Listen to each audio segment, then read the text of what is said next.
Welcome everyone. Here is the another topic of manufacturing account और ये आपके पास manufacturing का अकाउंट का एक टॉपिक है। आप इसको मैन्युफैक्चरिंग बेसिकली आप ये टॉपिक आप कहाँ पढ़ रहे हो? A2 लेवल के अंदर भी पढ़ते हो, सही है। और ये दूसरा आपके पास टॉपिक का टेस्ट होता है, O लेवल्स में भी होता है और IGCSE अकाउंट्स के भी अंदर होता है, मगर इसमें पूरा टॉपिक वो ये सिर्फ एक टॉपिक का एक एक पार्ट का फर्क है जिसको हम ट्रांसफर प्राइसिंग सिस्टम मॉडल कहते हैं, वो फर्क है। अब मेरी बात ध्यान से सुनिएगा। मैन्युफैक्चरिंग की जब भी हम बात करते हैं ना, तो मैन्युफैक्चरिंग का मतलब क्या होता है? कोई भी ऐसी चीज प्रोड्यूस करना, यानी कोई भी चीज प्रोड्यूस करना। अब वो चाहे फॉर एग्जांपल टेबल हो, चाहे वो आपके पास कार हो, चाहे वो आपके पास क्या कहते हैं फर्नीचर हो, एक्सेट्रा, सही है। तो जब आप मैन्युफैक्चरिंग करते हो, तो मैन्युफैक्चरिंग का मतलब होता है कि आप एक कोई भी एक प्रोडक्ट है जो आप खुद बना रहे हो। अब जब आप किसी प्रोडक्ट को खुद बनाते हो, तो आप बनाने के साथ साथ आपको उसके ऊपर कुछ ऐसी कॉस्ट होती है जो at the time of making, at the time of production, वो कॉस्ट उस पर चार्ज होती है। जैसे कि फॉर एग्जांपल अगर मैं आपसे बात करता हूँ कि यार बहुत सारी ऐसे बिजनेस है जो अपना प्रोडक्ट बनाना चाहते हैं, और जब अपना प्रोडक्ट वो बनाते हैं तो उनको क्या करना पड़ता है, डिफरेंट टाइप ऑफ कॉस्ट से गुजरना पड़ता है। जब वो डिफरेंट टाइप ऑफ कॉस्ट से गुजरते हैं तो उनके पास क्या आ जाती है, किसी भी प्रोडक्ट की कॉस्ट ऑफ प्रोडक्शन आ जाती है। अब जब कोई भी प्रोडक्ट आप बना रहे हो, लेट्स से कि अगर मैं आपसे एक छोटी सी बात करता हूँ कि भाई आई हैव अ पकवान, मेरी एक इवेंट मैनेजमेंट कंपनी है और उसमें मेरा एक पकवान है जो मेरे जो भी इवेंट्स के फूड वगैरह बनाता है। अब वो जो फूड बना रहे हैं, उस फूड बनाने में फॉर एग्जांपल मैंने का एक रेसिपी लेता हूँ बिरयानी। अब वो बिरयानी की मैं रेसिपी ले रहा हूँ, तो उस बिरयानी बनाने में डेफिनेटली मुझे क्या लगना है, मटेरियल लगना है। उस बिरयानी बनाने में जो मेरी लेबर है उसकी एफर्ट्स लगनी है, और उस बिरयानी बनाने में मेरे ओवरहेड्स और आई कैन से दैट क्या लगनी है, इनडायरेक्ट कॉस्ट लगना है। तो इसका मतलब मैं मटेरियल को, लेबर को, ओवरहेड्स को अगर प्लस कर लूंगा तो मेरे पास क्या आ जाएगी, कॉस्ट ऑफ प्रोडक्शन आ जाएगी, जिसको हम टोटल फैक्ट्री कॉस्ट भी कहते हैं। और अगर उसके बाद उसमें कोई एडमिन या कोई सेलिंग या कोई डिस्ट्रीब्यूशन वाले कोई भी होंगे तो उनको मैं प्लस कर दूंगा, तो मेरे पास क्या आ जाएगी, टोटल कॉस्ट ऑफ प्रोडक्शन आ जाएगी। यानी उस टोटल बिरयानी बनाने की या उस टोटल टेबल बनाने की टोटल कॉस्ट आ जाएगी। Is it fine Ayesha? जी सर। ओके।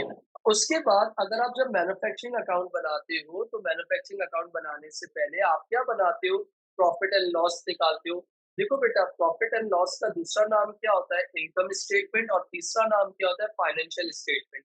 जब आप फाइनेंशियल स्टेटमेंट बनाते हो तो फाइनेंशियल स्टेटमेंट आपको क्या बताती है कि यार आपको क्या हुआ है, पूरे साल का प्रॉफिट हुआ है या लॉस हुआ है।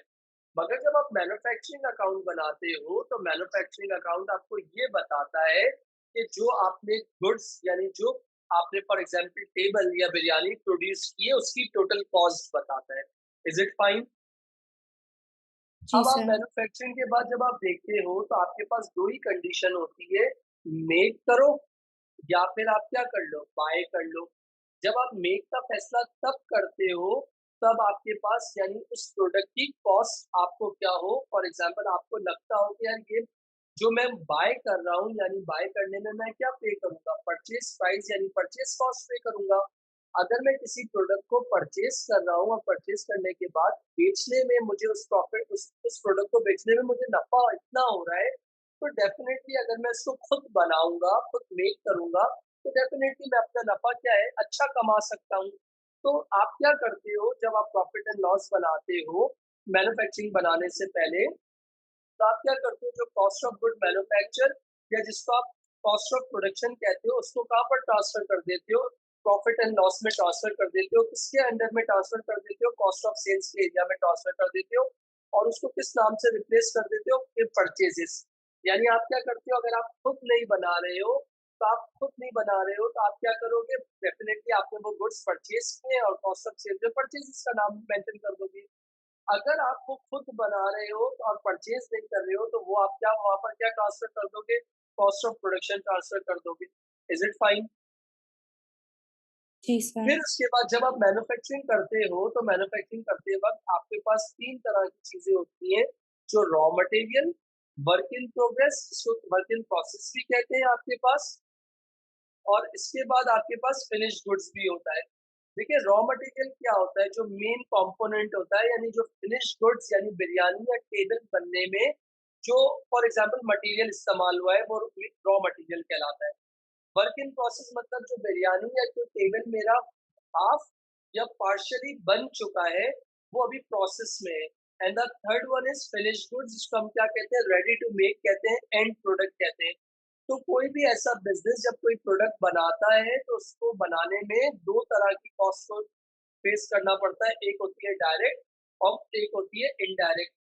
भाई डायरेक्ट कॉस्ट वो कॉस्ट है जिसको आप आइडेंटिफाई कर सकते हो, जिसको आप मेजर कर सकते हो, जिसको ट्रेस कर सकते हो।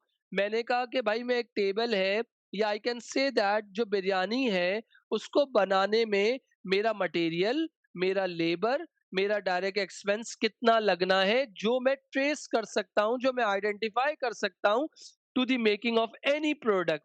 Is it fine? For example, in this आपके पास पार्ट के वी हैव चॉकलेट कंपनी, एक चॉकलेट बनाने की फैक्ट्री है, मैन्युफैक्चर है, तो वो मटेरियल जब मंगवाएगा तो कोका मंगवाएगा, मिल्क मंगवाएगा, फ्रूट्स मंगवाएगा, नट्स मंगवाएगा, कार्डबोर्ड मंगवाएगा, पैकिंग मंगवाएगा, ताकि उससे क्या बन जाए, चॉकलेट्स बन जाए, तो वो क्या कहलाएगा, मटेरियल कहलाएगा।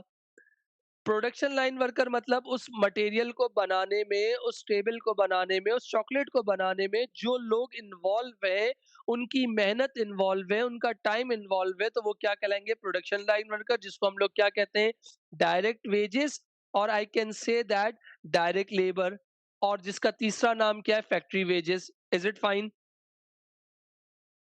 और थर्ड वन थर्ड वन आपके पास क्या होता है, डायरेक्ट एक्सपेंस। तो डायरेक्ट एक्सपेंस की अगर बात करता हूँ, फॉर एग्जांपल कि आपने कोई भी प्रोडक्ट यानी चॉकलेट बना रहे हो, चॉकलेट बनाने में आपने फॉर एग्जांपल उस चॉकलेट बनाने में कोई नाम यूज किया है किसी प्रोडक्ट का, या किसी किसी किसी एक बने बनाए बिजनेस के प्रोडक्ट का नाम आपने ले लिया, तो उसमें आप उसको क्या पे करोगे, रॉयल्टीज पे करोगे, तो वो क्या होगी, आपका डायरेक्ट एक्सपेंस। तो इसका मतलब अगर मैं बात करता हूँ डीएम, अगर डीएल और डीई तीनों को सम अप कर दिया जाए, तो वो आपका क्या बन जाता है, प्राइम कॉस्ट बन जाता है। इज इट क्लियर बेटा?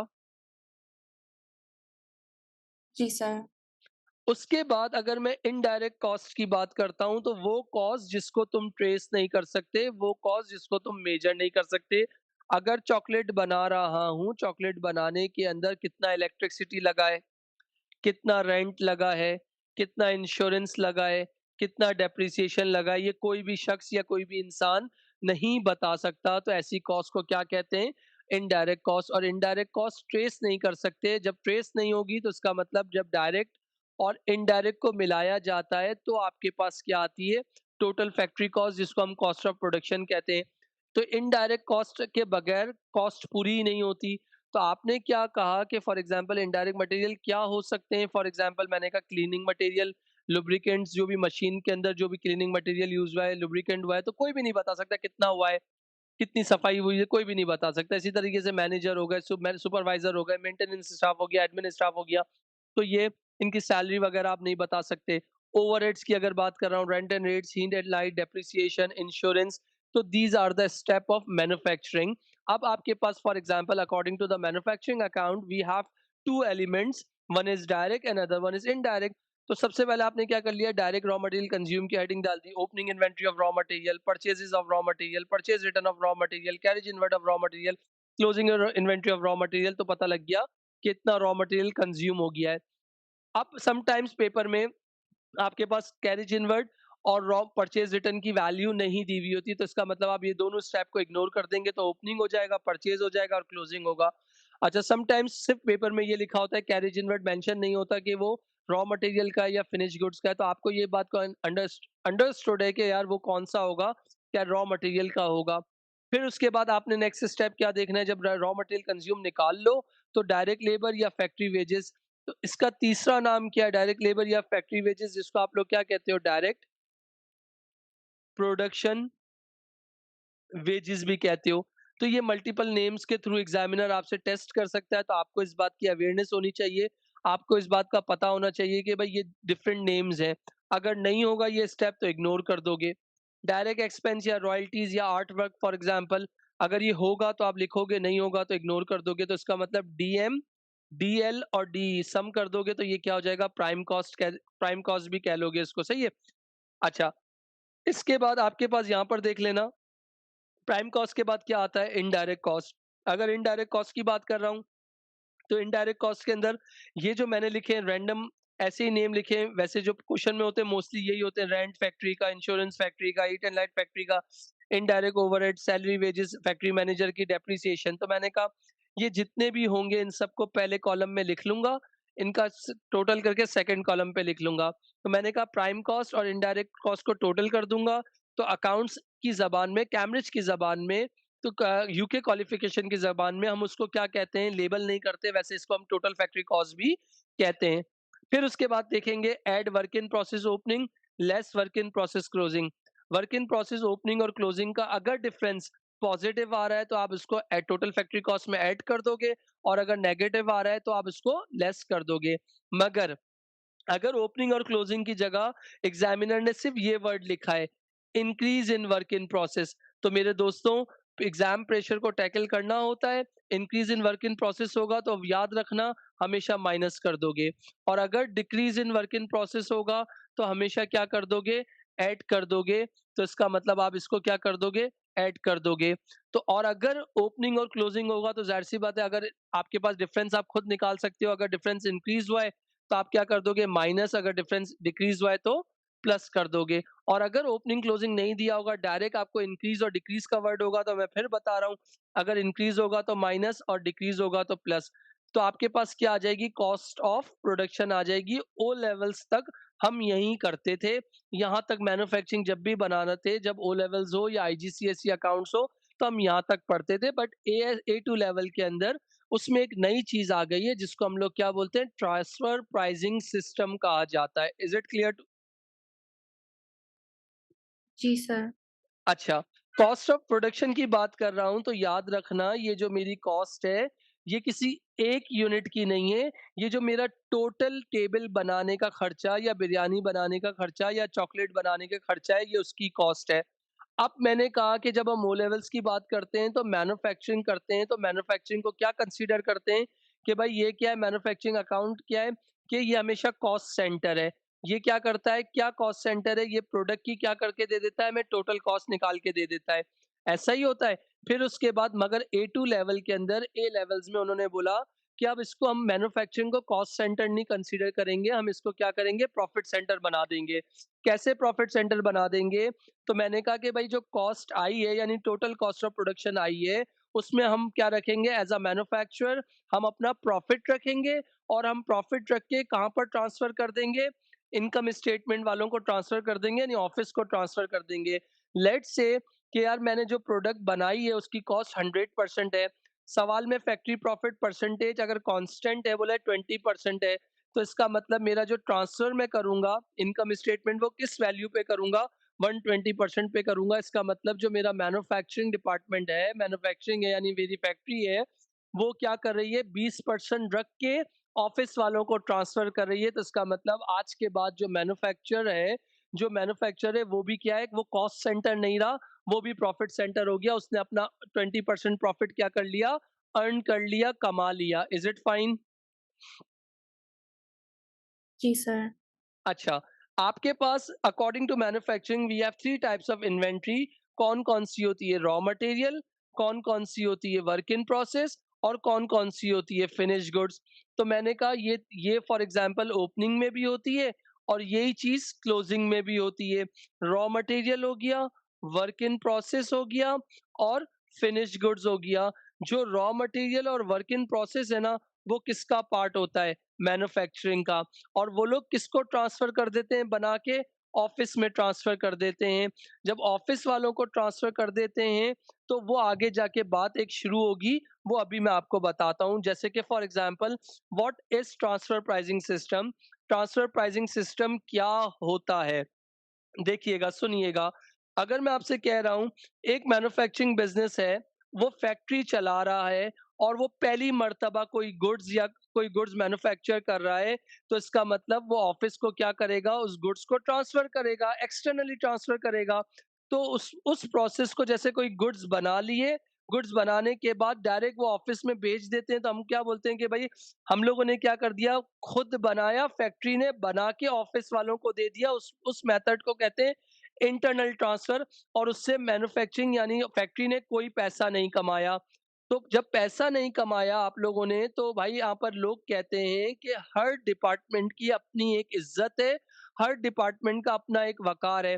तो ऐसा तो देखा जाएगा, तो जो मैन्युफैक्चरिंग वाले हैं, अगर वो आपको 100% बना के यानी इनकम स्टेटमेंट ऑफिस वालों को दे देंगे, तो इसका मतलब ना उन्होंने कोई प्रॉफिट अर्न नहीं किया, यानी वो किसके लिए मेहनत कर रहे हैं। तो आप उनकी परफॉर्मेंस को कैसे इवेल्युएट करोगे, उनकी एफिशिएंसी और इफेक्टिवनेस को कैसे जज करोगे, उनको बोनस और अप्रेजल कैसे दोगे। तो सारा शशका किसको मिलता जाएगा, ऑफिस वालों को मिलता जाएगा। तो ऑफिस वाले, हालांकि ऑफिस वाले इतना कुछ कर भी नहीं रहे, मगर क्या है, फायदे कौन ले रहा है, पर्क्स कौन ले रहा है, ऑफिस वाले ले रहे हैं। मगर कमाल किसका था, मैन्युफैक्चरिंग वाले का। क्योंकि हमारी जो प्रोडक्शन डिपार्टमेंट था, वो इतना कॉस्ट सेविंग था, वहाँ के लेबर हमारी इतनी कॉस्ट इफेक्टिव थी, जो प्रोडक्ट बना रही है, वाक़ई बहुत अच्छे पैसों में बना के दे रही है। तो इसका मतलब ये सारी मेहनत किसकी है, प्रोडक्शन वालों की है, मैन्युफैक्चरिंग वालों की है। तो भाई ट्रांसफर प्राइसिंग सिस्टम ने कहा कि हम ये मॉडल को लेकर आते हैं, जब हम ये मॉडल को लेकर आएँगे, तो मैन्युफैक्चरिंग वाला हम क्या करेंगे, ऑटोनॉमियसली हर डिपार्टमेंट को चलाएँगे। जब ऑटोनॉमियसली चलाएँगे तो फैक्ट्री की अलग इज़्ज़त हो जाएगी और ऑफिस वालों की अलग इज़्ज़त हो जाएगी। तो इसका मतलब ऑफिस वालों को, फैक्ट्री वाले जो आप बना रहे हैं, जो हमारा प्रोडक्शन तबका है, ज़ाहिर-सी बात है उनको एक रिवॉर्ड देने में आसानी हो जाएगी, उनको अप्रेज़ल देने में आसानी हो जाएगी। तो मैंने कहा कि हम लोगों ने क्या किया, इस डिपार्टमेंट को लाने के लिए फैसला किया, ट्रांसफर प्राइसिंग सिस्टम लाए। और जब ट्रांसफर प्राइसिंग सिस्टम लाए, तो हमने कहा कि भाई जो फैक्ट्री है ना, वो बनाएगी ना, तो वो उसको इस बात की इजाजत है कि वो अपना सामान एक्सटर्नली भी सोल्ड करेगी, रादर देन ट्रांसफरिंग। सिर्फ आप क्या करेगी, ट्रांसफर जो प्राइस ऑफिस के अलावा वो आउटसाइड में भी, outside the city, outside the country भी बेचेगी। इस प्रॉब्लम को खत्म करने के लिए हम लोग क्या लॉन्च किया, ट्रांसफर प्राइसिंग सिस्टम। कि भाई हम जो हमारी फैक्ट्री है, वो गुड्स जो है इंटरनली ट्रांसफर नहीं करेगी। अगर करेगी तो उसको कोई ना कोई अपना फैक्ट्री प्रॉफिट रख के ट्रांसफर करेगी। जब फैक्ट्री को ट्रांसफर कर लेगी, तो इसका मतलब मैन्युफैक्चरिंग अपना वो प्रॉफिट अर्न कर चुका होगा। और जब ऑफिस वाले होंगे, जो इनकम स्टेटमेंट बना रहे होंगे, तो उनका प्रॉफिट तब रियलाइज होगा जब उनकी इन्वेंट्री फिनिश गुड्स सेल हो जाएगी। इज इट क्लियर बेटा?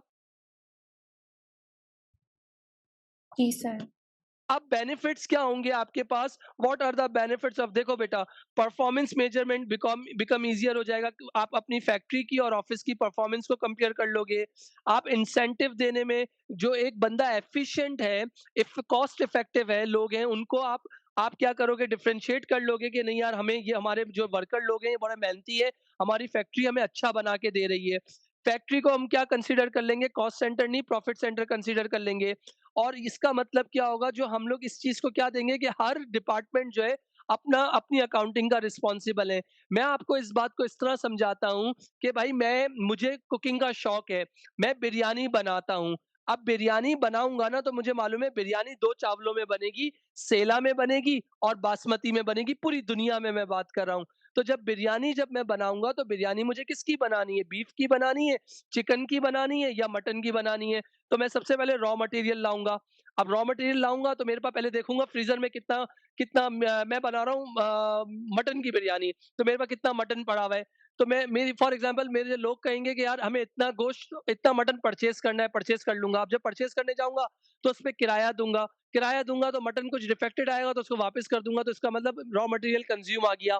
अब जब बिरयानी बनाने में आई एम द पर्सन, कि भाई जो बिरयानी बन रही है, उस बिरयानी बनाने में मेरा टाइम कितना लग रहा है, मेरी मेहनत कितनी लग रही है, तो this is called direct wages और फैक्ट्री वेजेस। और उसके बाद डायरेक्ट एक्सपेंस, उन सबको प्लस कर लूँगा प्राइम कॉस्ट। अब प्राइम कॉस्ट निकाल ली, अब मुझे पता है कि उस बिरयानी बनाने में कितना इलेक्ट्रिसिटी लग रहा है, कितना रेंट लग रहा है, कोई नहीं जज कर सकता, मैं भी नहीं जज कर। अब मेरे बिरयानी बनाने में कितनी गैस लगी है, कितना इलेक्ट्रिसिटी, तो दीज़ आर इनडायरेक्ट कॉस्ट। तो इनडायरेक्ट कॉस्ट कोई भी जज नहीं कर सकता। तो मैंने कहा भाई इनडायरेक्ट कॉस्ट नहीं पता होगी तो टोटल कॉस्ट भी नहीं तक पहुँच सकूँगा।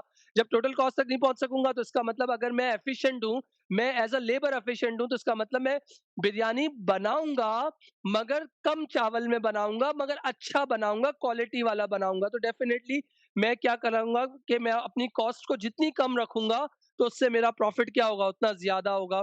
तो this is the perspective of transfer pricing system. Is it fine बेटा?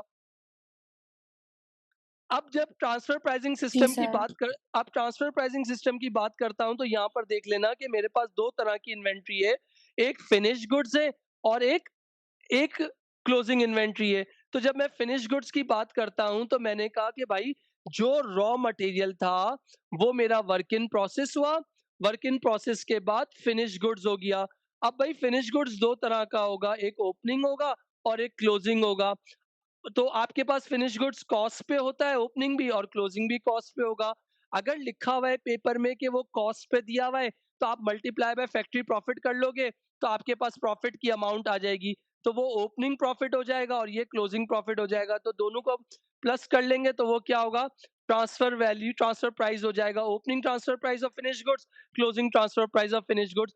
एक होता है, याद रख लेना, एक होता है पूरे पूरे प्रोडक्ट की टोटल कॉस्ट। उसमें आपने टोटल प्रॉफिट रख लिया, तो cost plus profit equal to क्या हो गया? सेलिंग प्राइस हो गया। और एक स्पेसिफिकली जो हमने गुड्स बना लिए थे, कॉस्ट निकाल ली थी, उसकी इन्वेंटरी को इनकम स्टेटमेंट में यानी ऑफिस में ट्रांसफर कर दिया। अब ज़ाहिर-सी बात है, जो इन्वेंटरी बच गई थी, क्लोजिंग थी, वो जिस साल का क्लोजिंग था, वो उस साल के लिए ओपनिंग बन जाएगा। यहाँ पर देखिएगा, ओपनिंग बन जाएगा। अब डेफ़िनेटली रेट आपका फैक्ट्री प्रॉफिट का रेट कांस्टेंट है, तो इसका मतलब अगर 20% कांस्टेंट है, तो ओपनिंग 20% है, तो क्लोजिंग भी 20% होगा। तो इसका मतलब इनकम स्टेटमेंट में आप वो प्रॉफिट जो अभी रियलाइज़ भी नहीं हुआ, अक्रूवल अकाउंटिंग के थ्रू हम रजिस्टर्ड कर लेंगे। भाई अक्रूवल कहता है, प्रूडेंस कहता है कि भाई अक्रूवल क्या है कि वो एक्सपेंस या वो इनकम जो अभी रिकॉर्ड नहीं हुई है उसको भी रिकॉर्ड कर दो। तो बच्चा बोलता है सर तो प्रूडेंस बाबा के अगेंस्ट नहीं चले जाएंगे? तो प्रूडेंस बाबा ने तो एसओएफपी में बात की थी कि never ever overstate your assets, never ever overstate your liability. तो हम इनकम स्टेटमेंट जो बनाते हैं एक्रूवल बेसिस पे बनाते हैं, कैश बेसिस पे नहीं बनाते। तो सर कैश बेसिस का मतलब क्या हो गया? हकीकत में जो पैसा आ गया या पैसा चला गया। एक्रूवल का मतलब क्या हो गया? वो एक्सपेंस या वो इनकम जो अर्न हो चुका है, जो इनकर हो चुकी है, जो लग गई है, मगर अभी रिसीव या पे नहीं हुई, मगर आप उसको रिकॉर्ड कर देते हो। Is it fine? यहाँ तक क्लियर बेटा? जी, अच्छा, जी उसके सर। बाद फिर एक कॉन्सेप्ट आता है पीयूआरपी, जिसको प्रोविजन फॉर अनरियलाइज्ड प्रॉफिट बोलते हैं। अच्छा, ये वाला जो अब बात करने जाऊँगा, बेसिकली पीयूआरपी का है, क्या होता है? Transfer price. मैं आसान वर्ड्स में ट्रांसफर प्राइस को बोलता हूँ सेलिंग प्राइस या wholesale value, cost of production plus factory profit.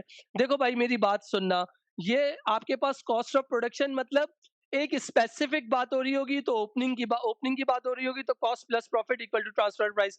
अगर क्लोजिंग इन्वेंटरी की बात हो रही होगी तो cost plus profit equal to transfer price.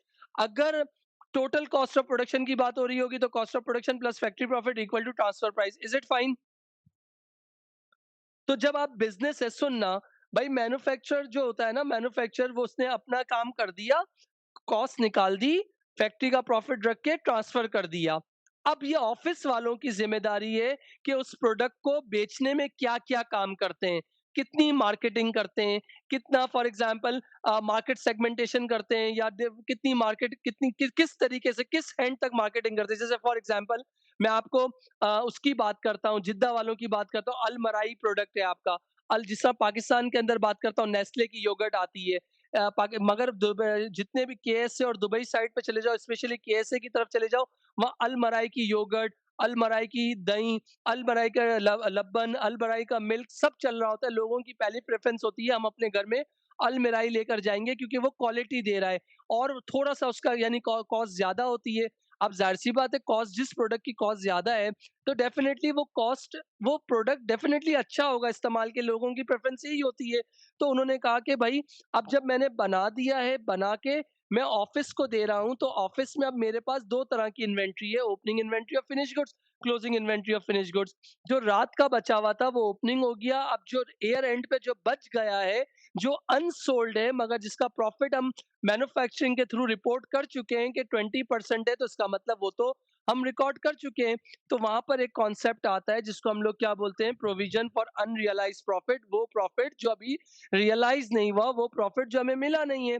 तो इसका मतलब कोई ऐसा बिज़नेस जो अब तक इस चीज़ को बेचने में फेल हो गया है, जो इन्वेंटरी फिनिश्ड गुड्स की पड़ी हुई थी, वो अभी तक बिकी नहीं है, मगर उसका प्रॉफिट उसमें ऑलरेडी शामिल है, जो कि मैन्युफैक्चरिंग उस प्रॉफिट को अर्न कर चुका है। मगर प्रूडेंस के हिसाब से वो प्रॉफिट जो वो इनकम जब तक फॉर एग्ज़ाम्पल ऑर्गनाइज़ेशन उसको बेच नहीं देता, तो वो फुली रियलाइज़ तो नहीं होगी। मगर आपने इनकम स्टेटमेंट में तो रिकॉर्ड कर दिया था, आपने इनकम स्टेटमेंट में तो रिकॉर्ड कर दिया था, मगर प्रूडेंस को सच साबित करने के लिए अकाउंटिंग प्रिंसिपल्स और लॉ को देखने के लिए आप उसको क्या करोगे, जब तक वो बिकेगा नहीं उसके लिए पीयूआरपी का अकाउंट बनाओगे। अब पीयूआरपी का अकाउंट मतलब पर्प अकाउंट जिसको कहते हैं, P provision for unrealised profit. देखें प्रोविजन क्या है, एक अनसर्टेन टाइमिंग है कि हो सकता है या नहीं हो सकता। प्रोविजन याद करें, प्रोविजन फॉर डाउटफुल डेट पढ़ा था कि यार ये बंदा मर जाएगा नहीं मरेगा, ये बंदा पैसे देगा नहीं देगा। For example provision for depreciation जो अभी हुआ नहीं है, जो होगा मगर रिकॉर्ड करवा देते हैं अक्रूवल एंड बेसिस से। तो मैं बच्चे को बोलता हूँ कि भाई ये जो पर्प अकाउंट है ना, याद रखना कहना सरे सर गलत है।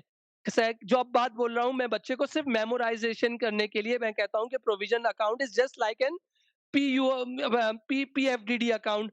पीएफडीडी अकाउंट क्या करते थे, डाउट का ओपनिंग क्रेडिट साइड पे लिखते थे, डाउट का क्लोजिंग क्रेडिट साइड पे लिखते थे, और अगर इंक्रीज होता था तो आप उसको एक्सपेंस कर देते थे, डिक्रीज होता था तो इनकम कर देते थे। तो सेम सिर्फ सिर्फ समझाने के लिए बताने के लिए कि जब पर्प अकाउंट भूल जाओ तो पर्प में क्या रिकॉर्ड होगा, opening inventory of finished goods में कितना प्रॉफिट शामिल है और closing inventory of finished goods में कितना प्रॉफिट शामिल है। अगर ज्यादा सोच लिया तो फैक्ट्री प्रॉफिट से माइनस कर देंगे, और अगर कम सोच लिया तो फैक्ट्री प्रॉफिट से ऐड कर देंगे। अगर वो आपको पर्प अकाउंट बनाने का बोलेगा तो this is the format of using pulp account. अगर वो क्वेश्चन साइलेंट होगा तो आप उसको प्लस माइनस करके भी निकाल दोगे। इज इट क्लियर बेटा? जी सर। अब उसके बाद यहाँ पर देखिएगा, 2023 से पहले पहले मैं अब इनकम स्टेटमेंट का फॉर्मेट बता रहा हूँ। Sales of finished goods minus sale return of finished goods. अगर sale return of finished goods नहीं होगा तो इग्नोर कर दोगे, सेल्स सेकंड कॉलम पे आ जाएगा। कॉस्ट ऑफ सेल्स की हेडिंग डालोगे, opening inventory of finished goods किस पे लोगे, हमेशा ट्रांसफर प्राइस पे लोगे। अगर क्वेश्चन में कॉस्ट पे लिखा हुआ है तो उसको मल्टीप्लाई बाय प्रॉफिट परसेंटेज कर दोगे और दोनों को प्लस कर दोगे तो ट्रांसफर प्राइस आ जाएगा। अगर कॉस्ट पे नहीं अगर कॉस्ट पे नहीं लिखा हुआ तो इसका मतलब ट्रांसफर प्राइस लिखा हुआ है, तब भी इसका मतलब प्रॉफिट शामिल है, और अगर ट्रांसफर प्राइस नहीं लिखा हुआ तब भी इसका मतलब क्या है, उसमें प्रॉफिट शामिल है। फिर उसके बाद अगर कोई बाहर से माल परचेज किया होगा तो परचेज ऑफ फिनिश गुड्स करेंगे।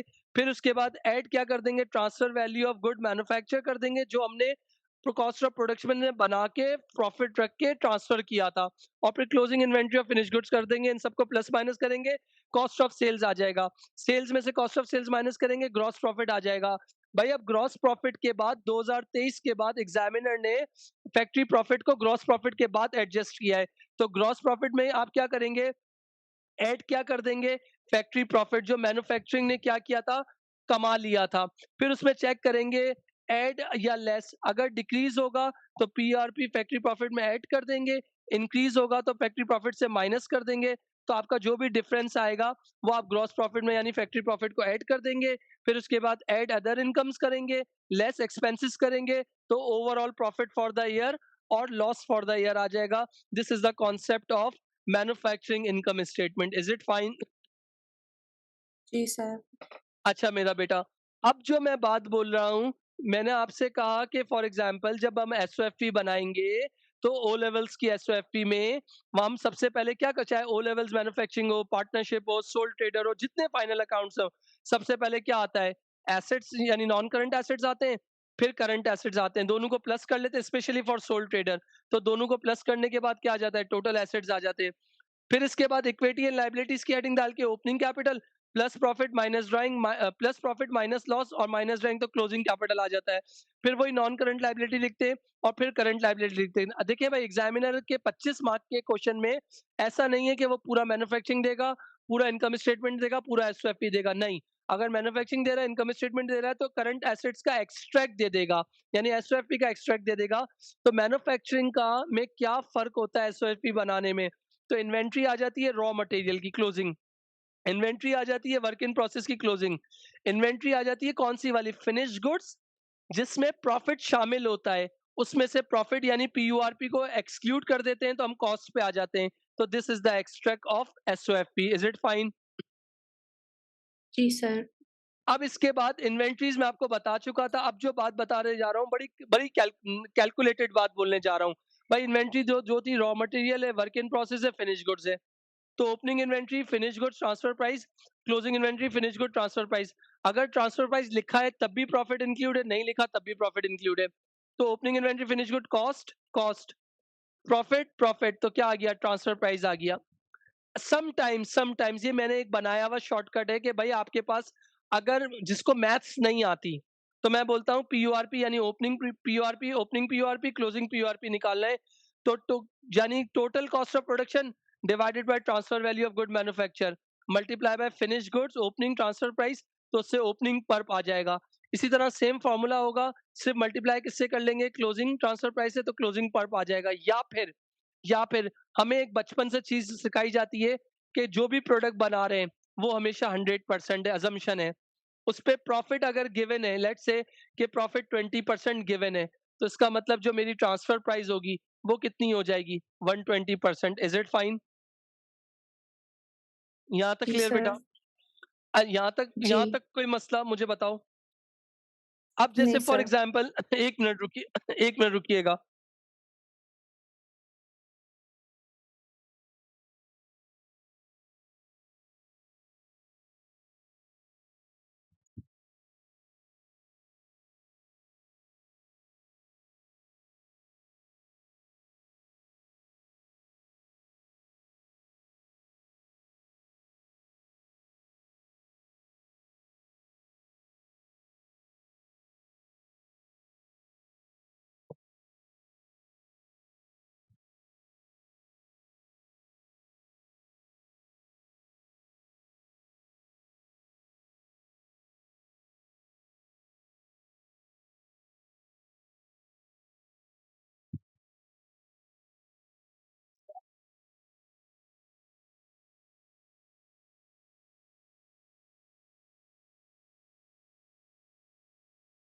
अब यहाँ पर देखिएगा,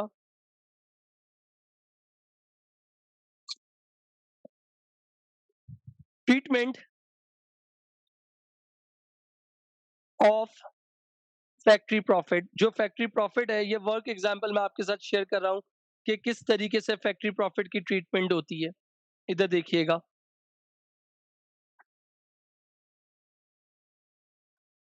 अब यहाँ पर देखो आपके पास एक एग्जांपल है। The following information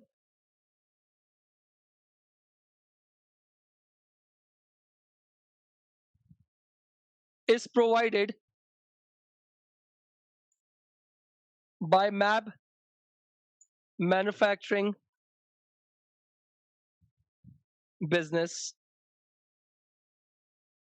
for example कि जो मेरी मैन्युफैक्चरिंग में प्राइम कॉस्ट है वो कितनी है? 86,000। मेरी जो कॉस्ट ऑफ प्रोडक्शन है वो कितनी है? 124,000। Is it fine? आवाज आ रही है मेरी? जी सर। उसके बाद मेरी जो फिनिश गुड्स हैं, जो फिनिश गुड्स मैंने ट्रांसफर करूंगा from factory to warehouse at cost plus 20%। तो मुझे बचपन से ये बताया जाता है, ये कॉस्ट प्लस प्राइसिंग मॉडल है। कॉस्ट हमेशा 100% होगी और जो मेरा प्रॉफिट होगा वो 20% होगा। इसका मतलब जो बिरयानी बना रहा हूँ, जो टेबल बना रहा हूँ, जो वॉफल्स बना रहा हूँ, जो नगेट्स बना रहा हूँ, वो मेरी कॉस्ट 100% होगी। कोई भी बंदा किसी के साथ शेयर नहीं करेगा। और उस पर अपना नफा कितना रख रहा हूँ? 20% रख रहा हूँ। तो उसको मैं ट्रांसफर कितने पे करूंगा? 120% पे। इज इट फाइन बेटा? जी सर। फिर फिर उसके बाद यहाँ पर देखिएगा, what will be the transfer price in the manufacturing account. तो जब मैं मैन्युफैक्चरिंग अकाउंट बनाऊंगा, जब मैं आपके पास मैन्युफैक्चरिंग अकाउंट बनाऊंगा, तो मैं किस तरीके से इसकी कैलकुलेशन करूंगा, तो वो हमारे पास डिपेंड करता है कि आपके पास यहाँ पर देखिएगा,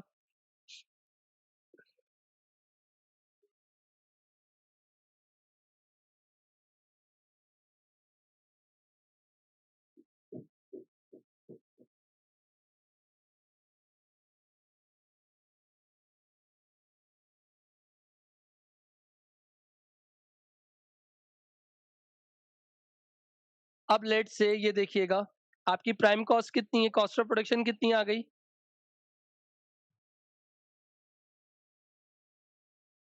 कॉस्ट ऑफ प्रोडक्शन है 124,000। ओके, आपने अपना प्रॉफिट कितना रखा? तो 124,000 का 20% निकाल दो, कितना हो जाएगा? 124,000 का 20% निकाल दो, कितना हो जाएगा?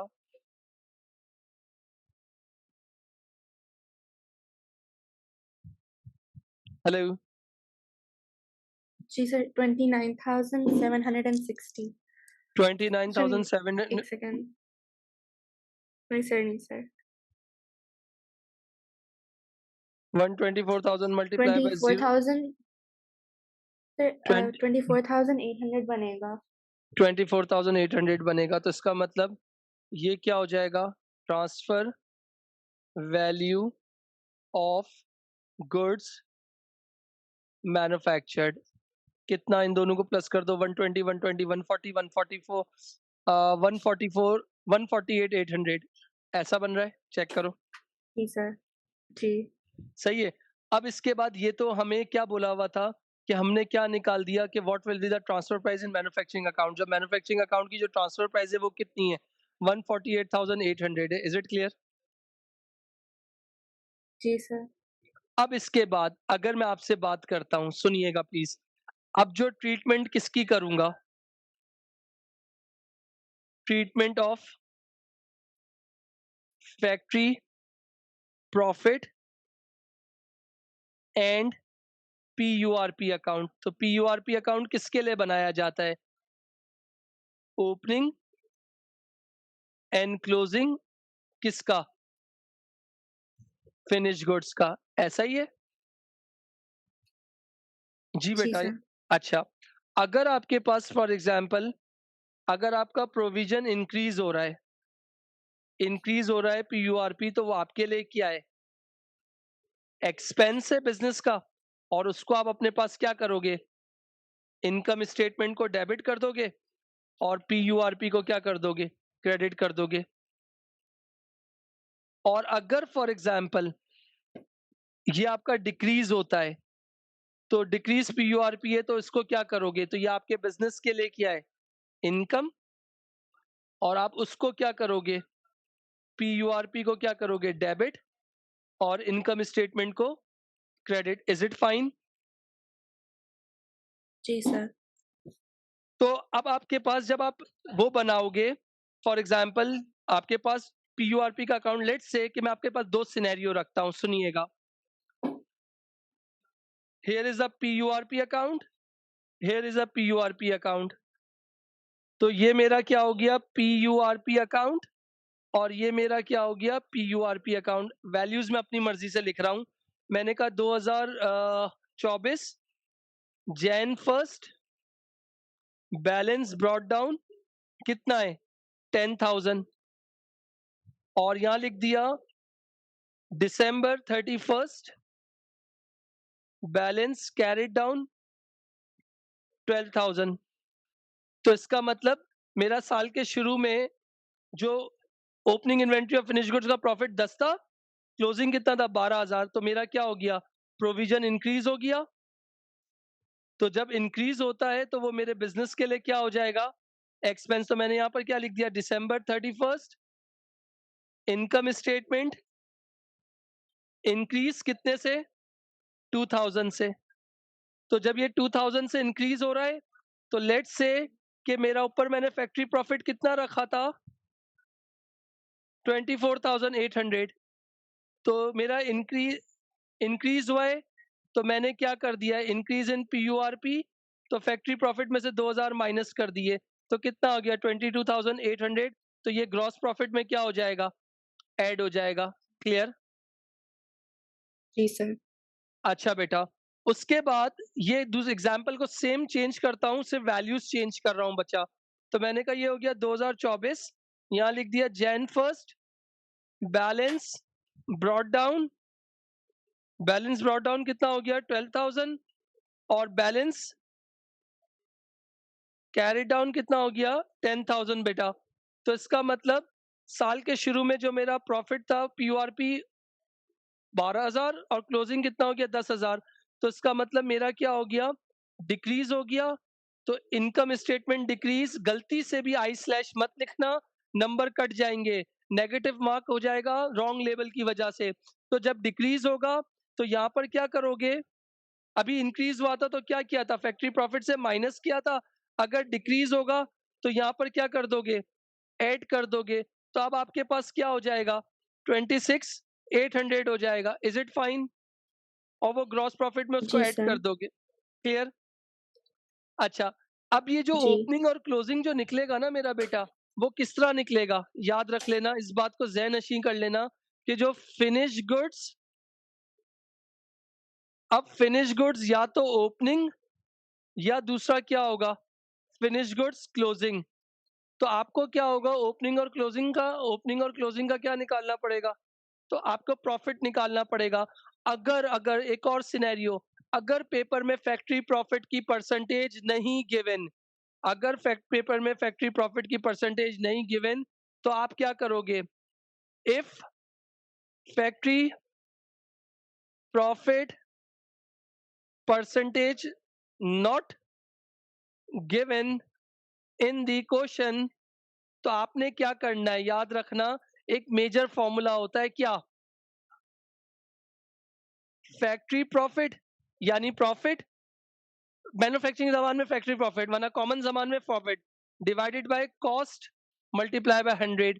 तो यानी नॉर्मल जबान में कॉस्ट यानी profit divide by cost into 100, या factory profit divide by cost of production into 100। तो जब अब वो तीन कंडीशंस में हो सकती है, या वो टोटल कॉस्ट ऑफ प्रोडक्शन हो सकता है, या फिर वो opening inventory of finish goods हो सकती है, या फिर वो closing inventory of finish goods हो सकती है। Is it fine? जी सर। तो अगर मैं इन शॉर्ट बात करूं, तो मेरे पास क्या है, मैन्युफैक्चरिंग बनाना है, मुझे इनकम स्टेटमेंट बनाना है। ओ लेवल्स में हमारा ट्रांसफर प्राइस मॉडल नहीं था, वो लोग बोलते थे भाई हम लोग सीधे साधे लोग हैं, शरीफ लोग हैं, जो बनाएंगे वो ऑफिस वालों को ट्रांसफर कर देंगे। मगर अब हम जेनजी अल्फा बीटा कॉम के हैं, तो हमने कहा कि भाई हम ऐसा नहीं करेंगे, हम क्या करेंगे, बनाएंगे भी तो सही मगर अपना नफा रख के आगे ट्रांसफर करेंगे। तो उस सिस्टम को क्या कहा जाता है, ट्रांसफर प्राइसिंग सिस्टम कहा जाता है। इज इट क्लियर बेटा?